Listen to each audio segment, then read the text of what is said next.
Queridos irmãos e amigos da Primeira Igreja Batista em Dourados, tempo de pensarmos no Salmo de número 114.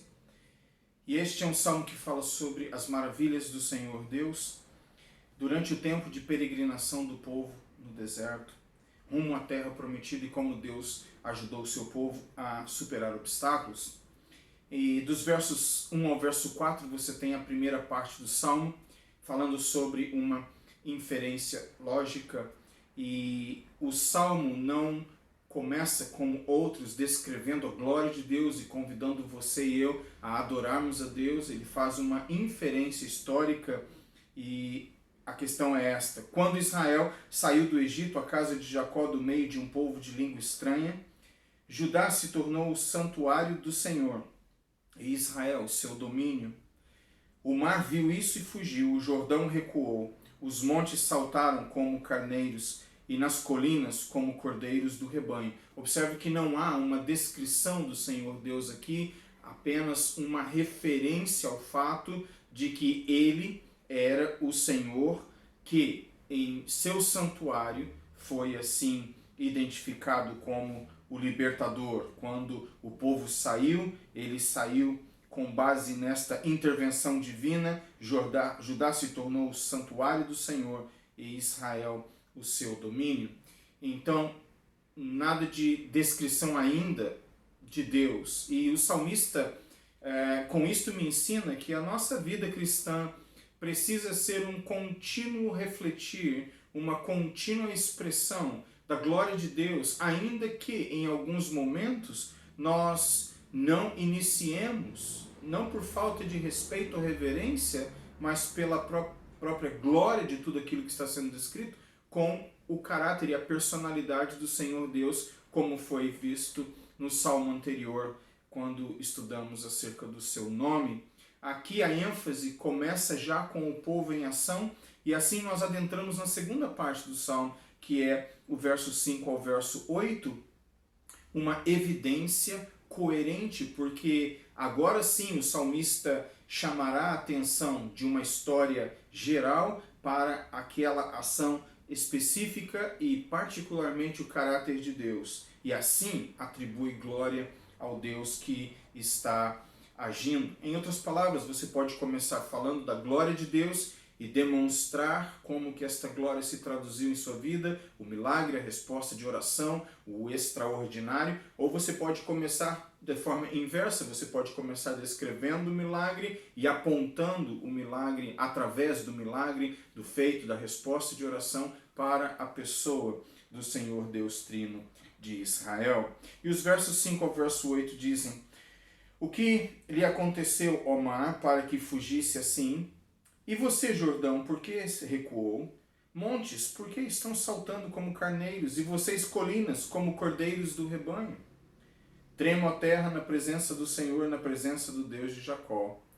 Ele transformou a rocha em lençol d'água e o rochedo em manancial. Então, para o salmista, existe uma reflexão, que eu chamaria de lógica, porque aqui estamos nós, saindo do Egito, aqui está o povo encarando o deserto e seus desafios, aqui estamos nós encarando o Rio Jordão e adentrando a terra prometida. Estes são fatos contundentes de uma história redentora inquestionável. Aí depois ele aponta a pessoa para aquele que faz a terra tremer, as águas se abrirem, os montes saltarem, e este é o Senhor Deus. Trema, ó terra, na presença do Senhor, na presença do Deus de Jacó. E aqui eu quero chamar sua atenção para o fato de que quando este processo de movimentação de uma situação de escravidão para a liberdade tem início, Judá é colocado aqui como uma tribo diretamente mencionada e ligada ao santuário.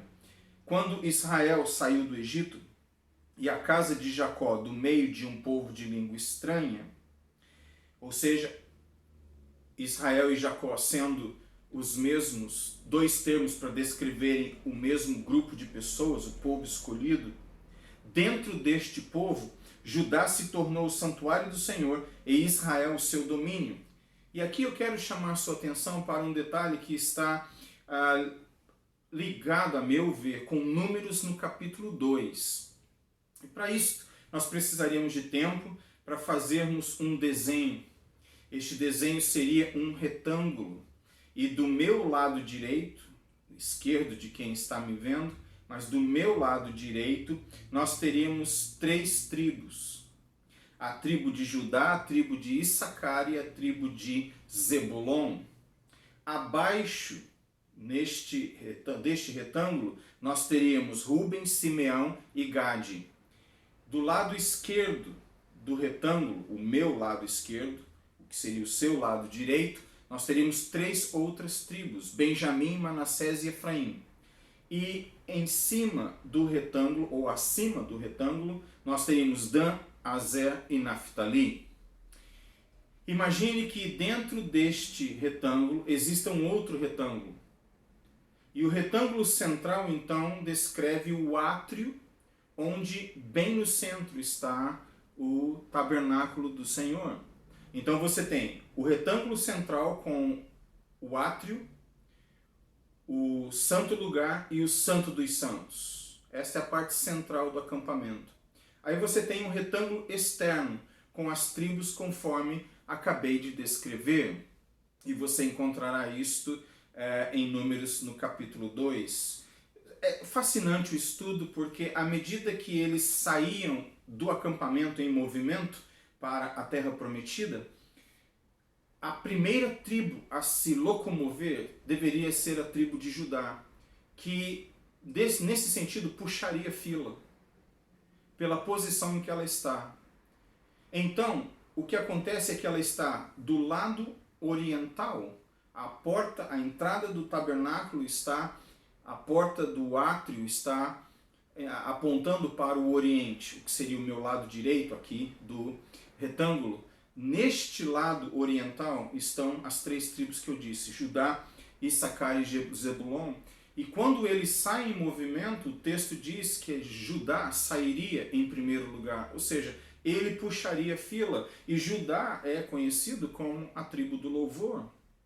E isso é de grande importância porque a nossa peregrinação neste mundo deve ser uma peregrinação marcada por louvor, adoração e cântico. E é por esta razão que a fé cristã, a tradição judaico-cristã, especificamente a fé cristã, ela é tão marcada por hinos, por corais, por música, porque esta é a expressão mais extraordinária da alma em termos de reconhecimento da grandeza do Senhor, quando música, fôlego, harmonia, composições, palavras, teologia, tudo convergem para o engrandecimento do Senhor Deus. E esta jornada, ela tem suas etapas, cada etapa termina e começa com louvor, ela é mantida por louvor. E a nossa vida deveria ser assim, um constante louvor consagrado ao nosso Deus. É interessante que no estudo de Números capítulo 2, você não vê as 2 pessoas de Jacó, descendentes de Jacó, sendo mencionadas, a saber, Levi, porque dos levitas, os levitas não teriam posse na terra prometida, o Senhor seria a sua própria possessão, a sua herança, eles teriam casas, é verdade, mas eles não teriam regiões inteiras, não teriam porções na terra, porque a herança deles era o próprio Senhor, embora teriam a dignidade de habitações, de casas. E assim, o que acontece é que eles não aparecem nessa contagem das tribos que estão ao redor. Por quê? Eles têm uma posição correta. Na parte de baixo do retângulo, que representa o acampamento de Israel, estaria então os coraitas. Na parte ocidental, ou à esquerda, minha esquerda, do acampamento, estariam os gersonitas. E acima do retângulo, que seria o norte, estariam os meraritas. E junto a Judá, na frente, na entrada do átrio, que daria acesso ao Santo dos Santos, os sacerdotes de Arão. Então, nós temos assim que esta jornada ela é marcada por 2 grandes coisas. Primeiro, 3 na verdade. Primeiro, louvor. Segundo, santidade. Terceiro, ordem. Você observa que todas as vezes que eles montam o acampamento há uma ordem. Todas as vezes que eles saem do acampamento e marcham, eles marcham em ordem. Existem 3 tribos de Levi que estão responsáveis, uma para montar o tabernáculo, outra para desmontar e outra para carregar o tabernáculo.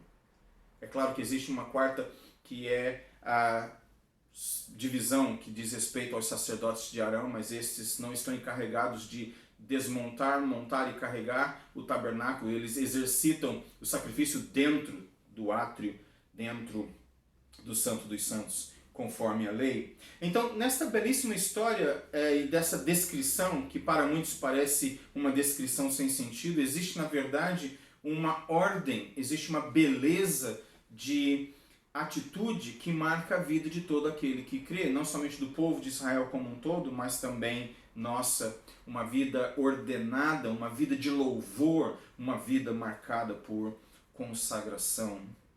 E assim, o texto fala que Israel saiu da terra da escravidão rumo à terra prometida, e a pergunta do salmista é: bem, os obstáculos, onde estão vocês? Por que as águas agora se separam? Por que os montes tremem? Por que a rocha oferece água? Por que o deserto se torna um oásis? Por quê? Onde estão os obstáculos? E a resposta, obviamente, está no verso 7. Trema, ó terra, na presença do Senhor, na presença do Deus de Jacó. Verso 8. Ele transformou a rocha em lençol de água e o rochedo em manancial. Em outras palavras, quando Deus está com o seu povo e o seu povo em movimento, não existem barreiras. E assim nós seguimos. Em meu primeiro ministério pastoral, muitos anos atrás já, existia um jovem. Ele ainda está na cidade de Campo Grande. Nós nos referimos a ele queridamente como Joãozinho. E Joãozinho, ele é uma bênção e ele nasceu com alguns impedimentos. Mas aquilo que é de impedimento físico para o João é, na verdade, algo tão bem superado que te constrange e constrange muitos que aparentemente não têm nenhum tipo de impedimento e encontram desculpas para seguirem o Senhor Jesus Cristo como deveriam. E eu me lembro no período em que tive a honra de pastorear aquele jovem, e ele um dia chegando para um trabalho de evangelismo nas ruas, e ele usava uma bengala, ainda usa, e tinha grandes dificuldades na época para caminhar, porque era um terreno íngreme, era um terreno irregular, não tínhamos asfalto naquela época no bairro em questão. A locomoção do João era realmente algo desafiador, e várias vezes ele caía, várias vezes ele machucava as mãos, porque ele usava as mãos para apoiar o corpo em movimento à queda, e várias vezes ele chegava na igreja machucado ou até mesmo sujo pela poeira do chão que havia tocado. E um dia, com muita lama, depois de muita chuva, ele chegou para um trabalho, e esse trabalho exigiria dele, de todos nós, uma dedicação um pouquinho maior, porque, como disse, estava num tempo muito chuvoso, muita lama. E ele disse algo que eu nunca me esqueci, nunca me esquecerei. Por esta frase eu sou grato. Ele disse: pastor, fazendo aqui um jogo de palavras com a lama, e esta é uma pessoa que aparentemente tem impedimentos físicos, certo? Ele disse o seguinte: pastor, nós não podemos permitir, nós temos que vencer a barreira. Aí ele apontou para o barro, ele apontou para a lama. E fazendo o jogo de palavras, você entende o que eu quero dizer. Nós não podemos permitir que essas dificuldades nos impeçam de avançar. Nós precisamos vencer a barreira. No caso dele, nós precisamos vencer o barro. Em nosso caso também, como um todo, precisávamos vencer aquela lama. E eu acredito que é neste sentido que eu encontro inspiração olhando para pessoas tão maravilhosas como o Joãozinho, e encontro inspiração, mas acima de tudo encontro inspiração em Cristo, porque este é o nosso Senhor e Salvador que nos encaminha no deserto da vida e nos faz herdeiros de grandes bênçãos. E objetos do carinho e da atenção dele e prerrogativas da agenda dele, e assim intervém a nosso favor e nos abençoa de tantas formas e de tantas maneiras. E aqui eu quero caminhar para o fim com algumas reflexões que eu quero deixar contigo, mais em particular, lições práticas para a nossa vida com base no Salmo 114. Em primeiro lugar, a jornada vitoriosa tem início com louvor. Segundo, a jornada libertadora é marcada pela priorização do sagrado. Terceiro, a jornada redentora experimentará o impossível. Onde estão as águas? Onde estão os obstáculos? Onde estão os exércitos?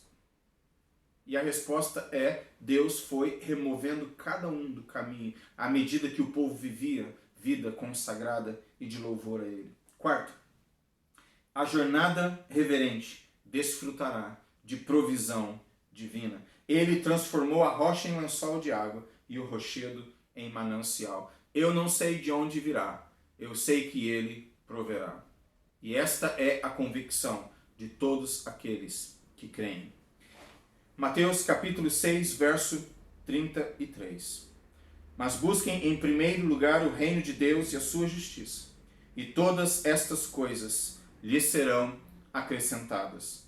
Portanto, não se preocupem com o dia de amanhã, pois o amanhã trará os seus cuidados. Basta ao dia o seu próprio mal. Voltando então à reflexão do Salmo 114, só para recapitular e terminarmos. Primeiro, a jornada vitoriosa tem início com louvor. Segundo, a jornada libertadora é marcada pela priorização do sagrado. Terceiro, a jornada redentora experimentará o impossível. E em quarto lugar, a jornada reverente desfrutará da provisão divina. Meus queridos amigos, com as palavras abençoadoras do nosso Senhor Jesus Cristo, priorizemos o reino, aquilo que realmente importa. E depois experimentemos a provisão que só Ele pode oferecer para todo aquele que crê. Deus te abençoe, tenha um dia frutífero e até a próxima.